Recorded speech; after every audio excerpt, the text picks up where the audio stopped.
Hello, Nancy. Hi, Senator Lee. I'm just calling because I'd like to tell you that I strongly oppose the legislation you and Senator Hatch are in favor of to allow mountain biking in wilderness areas. Okay, tell me why you oppose it, Nancy. Different sport. They don't respect the wilderness the way hikers and horsemen do. Right.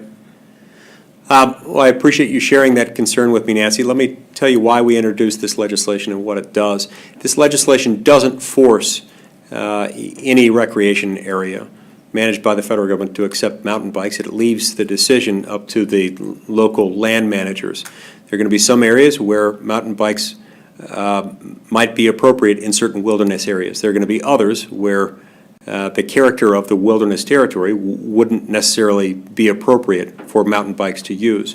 We're trying to make this consistent with the Wilderness Act of 1966, which allows, in basically every other circumstance, for human-powered activity. So people can use boats in wilderness areas, boats that have that are human-powered, that have oar locks in them, for example. It allows them to use kayaks. And so for another human-powered activity like mountain biking, we think this could be considered on a case-by-case basis.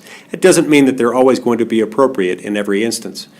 But all of this stems from the need for this stems from a mistaken interpretation of the Wilderness Act by federal land management agencies who have mistakenly interpreted the Wilderness Act as categorically forbidding mountain bikes. I don't read it that way. Senator Hatch and I both believe that that was a mistaken interpretation. Now, again, that does not mean mountain bikes will be appropriate for use in every wilderness area all the time.